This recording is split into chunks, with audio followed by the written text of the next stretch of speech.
Ubumenyi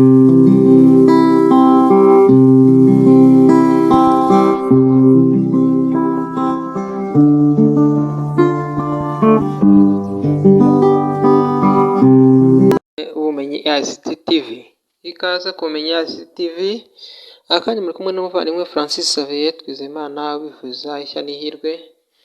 Aka kanya rero tugiye kurebera hamwe ibijyanye n'uko porogaramu wayikura muri telefone yawe. Twari twarebye mu buryo tuyikoramo muri mudasobwa, ubu noneho tugiye kureba uburyo wakoresha smartphone ugakoramo application cyangwa porogaramu udakeneye muri telefone yawe. Izi ni urutonde rw'amaporogaramu dufite, urugero ngiye gukuramo iyi yita logo remover. Hari inzira ebyiri dushobora gukoresha yo gukoramo porogaramu muri telefoni. Hari ukuza kuri icon yayo ukaza ukayikirikaho ntuyifungure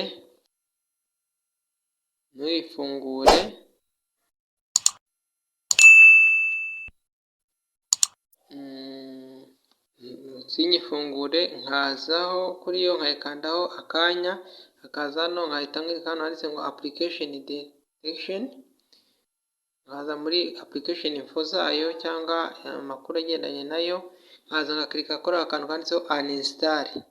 Iki gihe ni igihe nzaba ngiye kuyihita nyisiba muri telefone yanjye. Udakoresheje ubu ni uburyo bumwe bwo gukuramo porogaramu muri smartphone yawe, cyangwa force stop, ni ukuyistopinga ntikore ariko irimo, rero ukazongera ukayifungura igakora. Uninstall ni ukuyikuramo burundu ikavamo, ntuzongere kuyibona kuri telefone yawe kandi ntiyokipe n'umwanya kuri telefone yawe.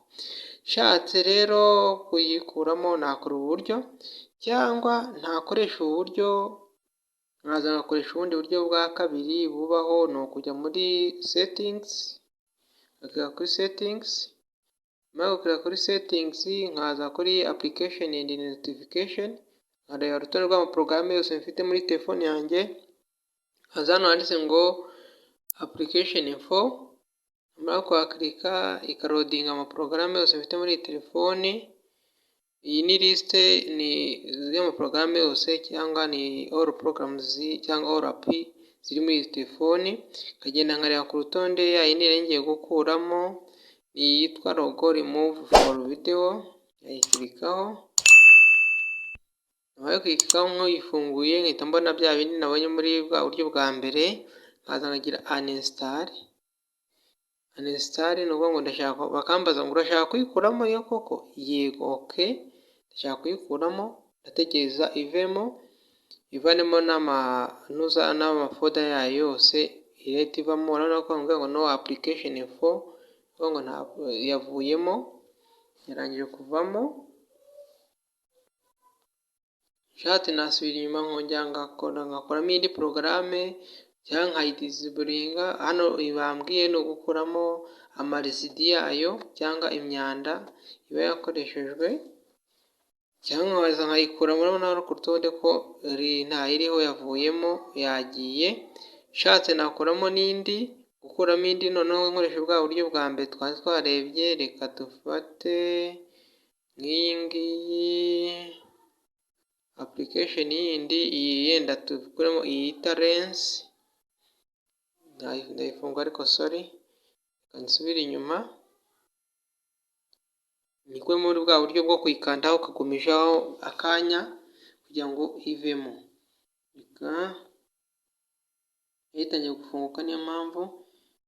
Okay, ndaza kuri icon yayo, haze application detection, ni kirikeho. Hano ni icon kuri screen ihita igaragara, application info, noneho ngire uninstall. Ni ukuvuga ngo ndaba ngiye kuyikuramo noneho mu buryo bworoshye bwo gukanda kuri icon yayo, cyangwa nkajya muri settings nkayikuramo muri bwa buryo bwa kabiri twabonye. Ubu ni bwo buryo umuntu ashobora gukuramo porogaramu muri telefoni yiwe akayihanagura neza ikavamo. Ni uburyo bubiri, mbibutse ko ari uburyo bubiri. Hari uburyo bwa mbere turebye bwo gufata ukajya kuri application cyangwa kuri icon z'izo porogaramu ushaka kuri desktop cyangwa twakwita nko kuri screen, tukayikandaho akanya gato hakaza application detection, tukayikanda tukajya muri application info, ugakirika ahanditse uninstall.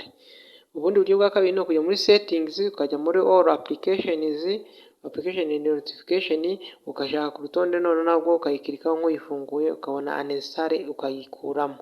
Ubwo ni uburyo bubiri bwo gukoramo porogaramu muri telefoni ya smartphone, za zindi za Android. Ni ubwo buryo bakoramo porogaramu.